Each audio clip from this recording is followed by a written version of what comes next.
1st century, Nero became Roman emperor at 17. Initially, he was guided by his mother, Agrippina, but soon saw her as a threat to his power and orchestrated her murder. He also had his stepbrother Britannicus poisoned and later had his wife, Claudia Octavia, killed, allegedly to marry Poppaea Sabina, who was pregnant with his child. In 64 AD, the Great Fire of Rome devastated much of the city. Nero singled out Christians as scapegoats and burned them alive. Some sources accused him of starting the fire himself to make room for his lavish golden house. The costly reconstruction forced him to devalue the currency, angering many. At the same time, uprisings in the Roman provinces of Judea and Britain escalated, but Nero crushed them brutally. As revolts grew, the Senate condemned him. Fleeing the capital, Nero took his own life at just 30 years old. He caused an estimated 10,000 deaths, and his own demise sparked a short civil war known as the Year of the Four Emperors.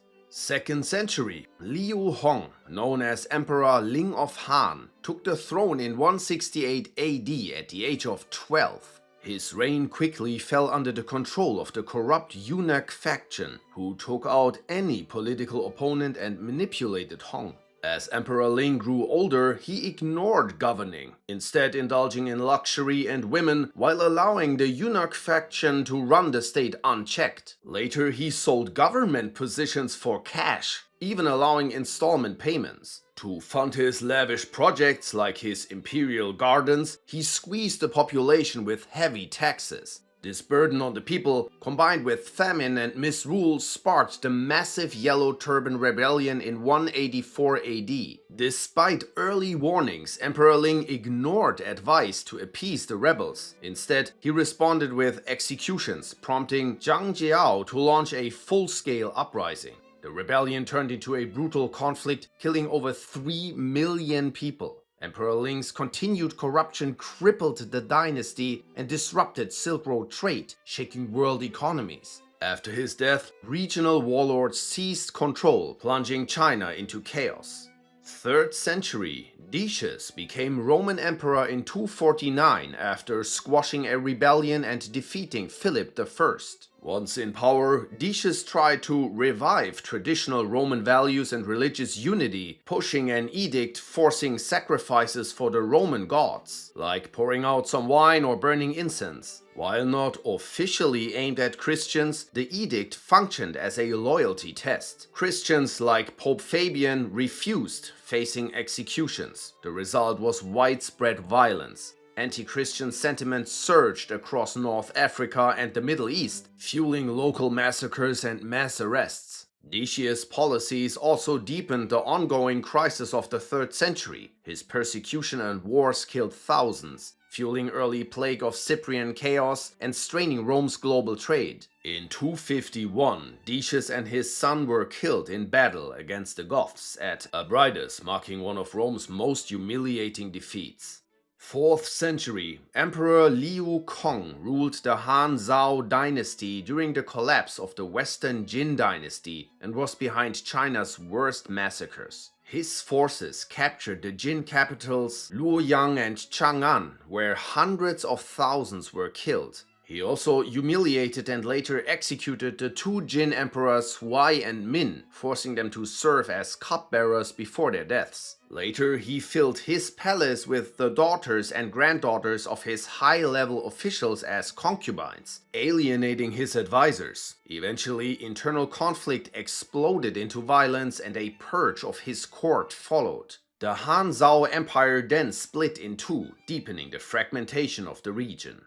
5th century, Attila, the Scourge of God, was the 5th century ruler of the Huns who forged a brutal empire from a coalition of nomadic tribes. Attila's forces showed no mercy, leaving entire cities looted and burned. He sacked over 100 cities, slaughtering hundreds of thousands in the process. He rose to sole power after assassinating his brother Bleda in 445. Attila soon broke treaties with the Eastern Roman Empire and began plundering Balkan and Byzantine cities, including the catastrophic Battle of the Eudes. In 451, Attila invaded Roman Gaul before being stopped at the Battle of the Catalonian Plains. The next year, he invaded Italy, devastating the north but failing to capture Rome. He planned further campaigns but died in 453, which triggered the collapse of the Hunnic Empire. Attila's invasions also sparked massive Germanic migrations, accelerating the fall of the Western Roman Empire.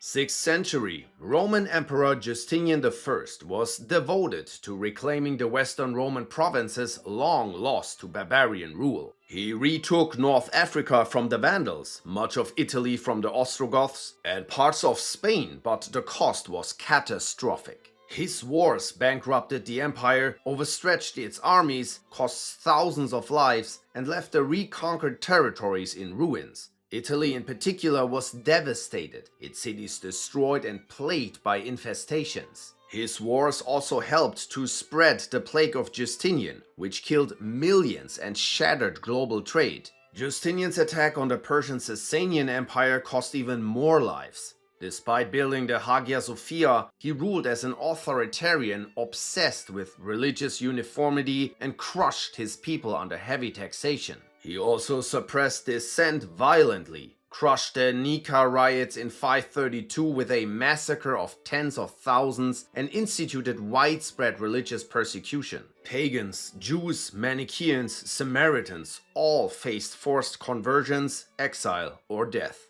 7th century, Emperor Yang, a notorious despot, ruled as the second emperor of the Sui dynasty of China. His ascent to power was stained by the alleged murder of his father. Once in power, he built the Grand Canal and renovated the Great Wall with brutal forced labor and drained the treasury in the process. Yang's Champa conquest in modern-day Vietnam killed thousands, but his 3 invasions of Korea's Goguryeo were catastrophic, killing at least 400,000 soldiers. The Goguryeo-Sui War crippled the empire's military, bankrupted the state, and shattered public morale. As rebellion and famine spread across the empire, Emperor Yang ignored the growing unrest, retreating to the southern city of Jiangdu. He was eventually overthrown and strangled in a coup. 8th century, An Lushan was a Chinese Tang dynasty general who became infamous for launching one of the deadliest rebellions in history. He gained Emperor Xuanzong's trust by defending the Tang border from the Khitans and eventually took control over parts of the military. However, later tensions with General Gishu Han made An Lushan feel increasingly threatened by the imperial court. In 755, he rebelled, swiftly capturing the eastern capital and declaring himself emperor of a new Yan dynasty. Emperor Xuanzong made fatal tactical errors, and the Tang capital Chang'an fell. An Lushan's rule grew paranoid and violent in the city of Luoyang until he was assassinated in 757 with support from his own son. But the rebellion raged on and dragged the Abbasid Caliphate and the Uyghur Khaganate into the war. By its end, 15 to 40 million had died.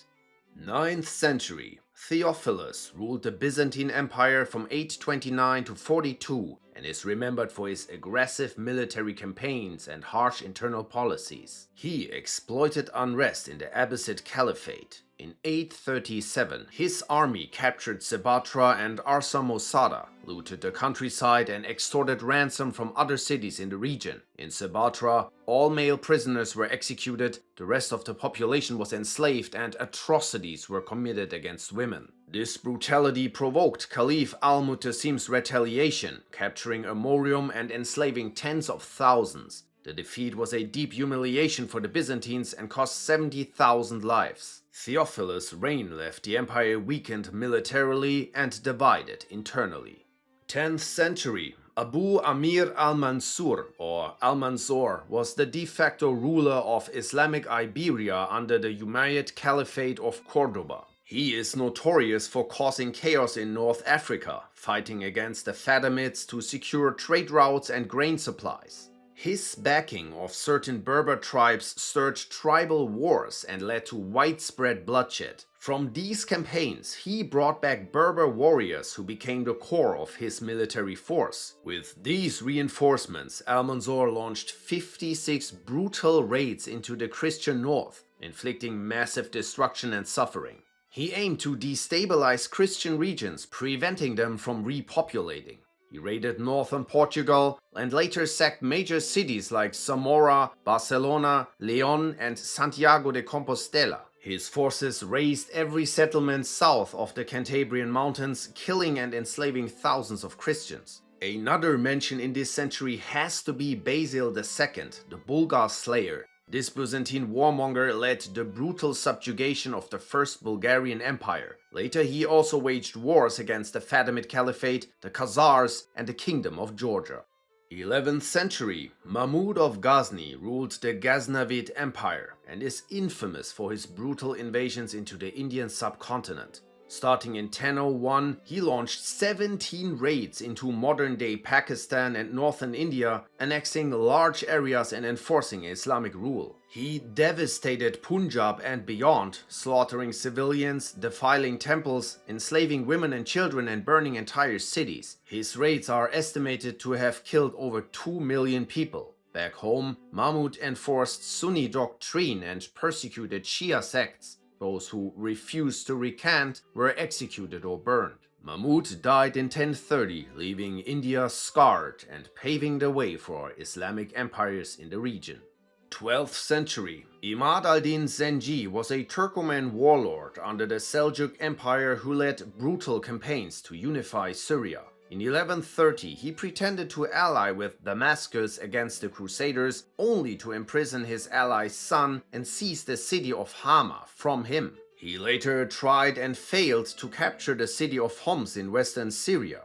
With Seljuk power weakened by internal succession wars, Zengi then tried to capture Baghdad, but was defeated and barely escaped. Zengi's gaze then focused on Damascus, but his attack failed again. He settled for a truce, then moved on to besiege Homs again, which drove Damascus to ally with the Crusaders. This led to the Battle of Bahrain, where Zengi defeated King Fulk of Jerusalem. Zengi then turned north, capturing Baalbek and violating his promise of safe passage by crucifying the defenders. In 1144, he brutally captured Edessa, the first Crusader state. Zengi then pressed his attack on other Crusader states, capturing Saruj. The massacre of Christians there triggered the Second Crusade, ushering in broader death and destruction across the region. In 1146, Zengi was assassinated by one of his slaves after drunkenly threatening him. 13th century, Genghis Khan forged the largest contiguous empire in human history. First, he united Mongol tribes, building his army, often through violence. After defeating the Tatars, he famously ordered all males taller than a cart axle to be executed. The Taichiu chiefs were boiled alive. After that, Genghis Khan launched devastating campaigns across Asia. First, he subdued northern China, using Chinese engineers to tear down the city walls of Beijing. He even used prisoners as human shields or filled moats with captives to breach fortifications. In 1218, he conquered Kara Kitai, and the next year he invaded the Khwarezmian Empire, his most brutal campaign after the Shah executed his trade envoys. He razed entire cities and slaughtered millions. His empire stretched from the Yellow Sea to the Caspian, covering much of Central Asia and China. He then crushed the Tangut rebellion but died in 1226 from campaign injuries, his empire still expanding. His descendants, including Kublai Khan, would carry the Mongol banner across 2 continents. 14th century, Timur or Tamerlane was a Turco-Mongol warlord who founded the Timurid Empire, waging war for 35 years. His brutal conquests began with Persia, where he annihilated cities like Isfahan, massacring all animals and 200,000 people with their severed heads stacked into towering pyramids, a reminder of the consequences of not submitting to him. His wars also took him west to confront Toktamish of the Golden Horde, once an ally turned rival. Their clashes culminated in the sacking of Sarai, Astrakhan, and other cities across Russia. Then in 1398 he marched into Delhi, justifying his invasion as a holy war against Hindu idolatry. On the way, he ordered the slaughter of 100,000 captives, mostly non-Muslim civilians, before even engaging in battle. When Delhi fell, his army unleashed days of looting, atrocities, and mass execution, claiming 1 million lives. In 1400, Timur invaded Armenia and Georgia, capturing over 60,000 people as slaves and depopulating many areas. He then sacked the Turkish city of Sivas before turning to Syria, where Aleppo and Damascus were destroyed and their populations massacred. He then laid waste to Baghdad in 1401 with an order that each soldier return carrying 2 severed heads, killing most of the population. His campaign extended to the Christian stronghold of Smyrna, where the Knights Hospitallers were enslaved and the city destroyed. In 1402 he even shattered the army of the Ottoman Empire. Had he lived longer, Timur might have crushed the emerging powers of Europe as well. His final Ming-China campaign ended with his death in 1405. Estimates attribute nearly 17 million deaths to his campaigns. 15th century, Vlad III, or Vlad the Impaler, was the second son of Vlad Dracul, ruler of Wallachia in modern-day Romania.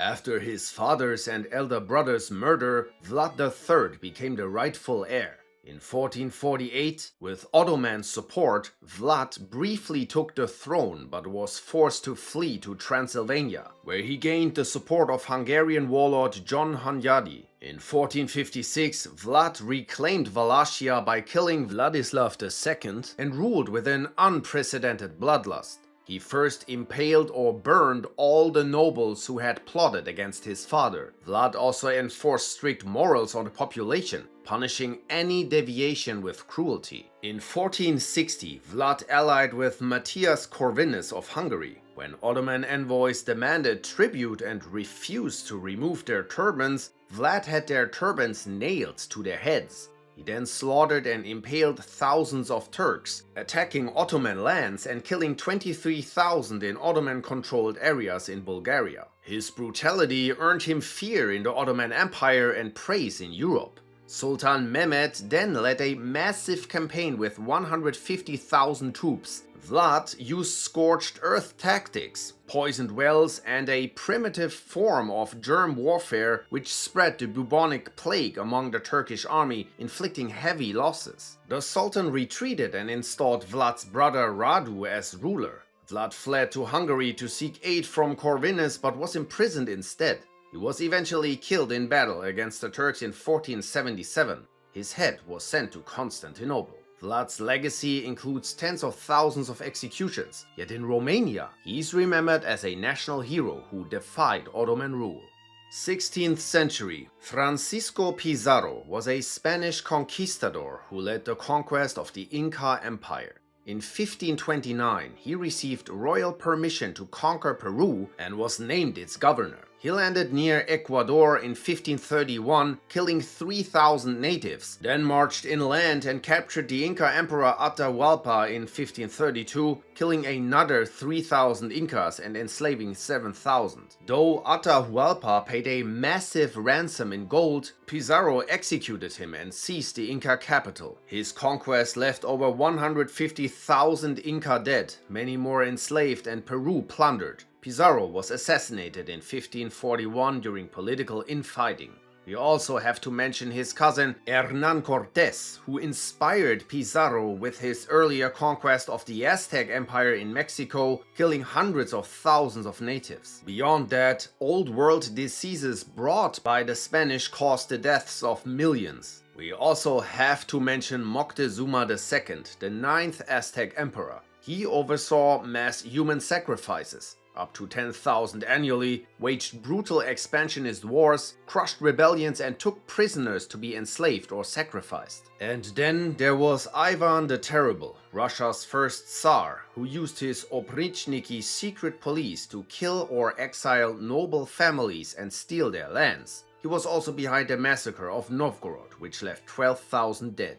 17th century, Holy Roman Emperor Ferdinand II ignited and prolonged the 30 Years' War, one of the deadliest conflicts in European history. As a fanatic Catholic, he wanted to force everyone in the Holy Roman Empire to follow his religion and wipe out any religious dissent. To do this, he took away the right of Protestants to practice their faith, removed their leaders, and gave their lands to Catholic nobles. This dragged the whole empire and many other countries into a war that devastated Central Europe.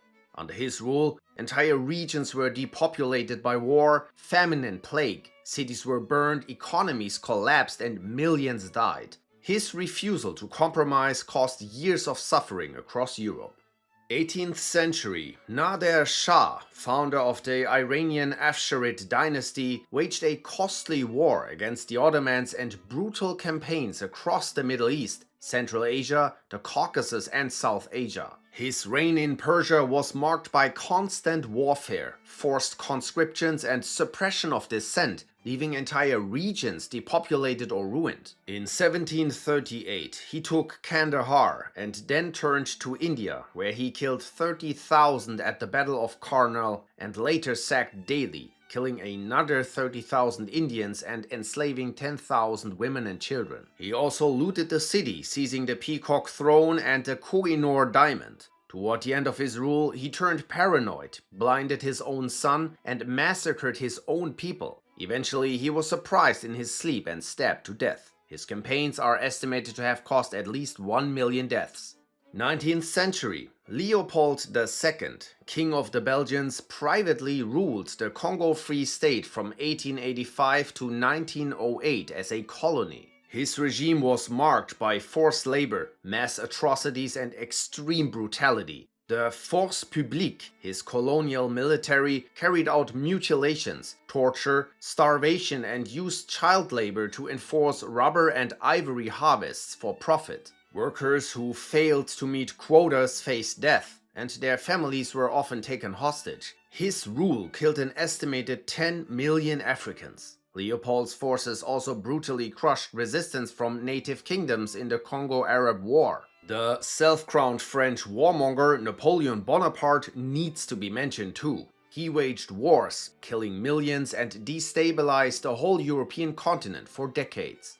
20th century, Adolf Hitler, the Austrian dictator of Nazi Germany, led a totalitarian, autocratic regime that launched World War II with the invasion of Poland in 1939. The war resulted in around 18 million deaths. Hitler was directly involved in military operations and orchestrated the Holocaust, which killed 6 million Jews and millions of others. Other dishonorable mentions from the century include Mao Zedong, whose policies like the Great Leap Forward and Cultural Revolution led to tens of millions of deaths through famine, persecution and executions. Then we got Joseph Stalin, responsible for the Holodomor, the Great Purge and the Katyn massacre causing over 10 million deaths. Pol Pot, whose genocidal regime in Cambodia killed over 2 million people, is another mention. We also cannot forget Suharto, who led mass purges in Indonesia, killing about 1 million people and causing a genocide in East Timor that claimed up to 200,000 lives. And finally, Idi Amin, the military dictator of Uganda, caused 100 to 500,000 deaths through political violence and persecution. 21st century, Vladimir Putin has led Russia's repression since 1999, crushing opposition, jailing critics and silencing independent media. His foreign policy has been marked by brutal military interventions, beginning with the Second Chechen War, where an estimated 50 to 80,000 died, and continuing with the 2008 war in Georgia, displacing hundreds of thousands. In 2014, he annexed Crimea, and in 2022 he launched a full-scale invasion of Ukraine that has killed tens of thousands of civilians, displaced millions, and involved widespread war crimes. His military support of Assad's Syria helped prop up his regime and contributed to hundreds of thousands of deaths. Globally, his actions have destabilized energy markets and interrupted grain supplies. Then we have Benjamin Netanyahu's militarized Israeli policies, which fueled the 2023 to 2024 Gaza war, where Israeli operations killed over 40,000 Palestinians, most of them civilians, destroyed much of Gaza's infrastructure, killed thousands more in the West Bank and Lebanon, and displaced millions. Netanyahu's blockade on Gaza and rejection of ceasefire proposals have caused widespread war crime accusations. His 2024 bombing of an Iranian consulate in Syria killed another 16 people and triggered direct retaliatory strikes, pulling the region into even deeper chaos. Netanyahu's judicial reforms and increasing authoritarian tendencies have also sparked mass protests in Israel.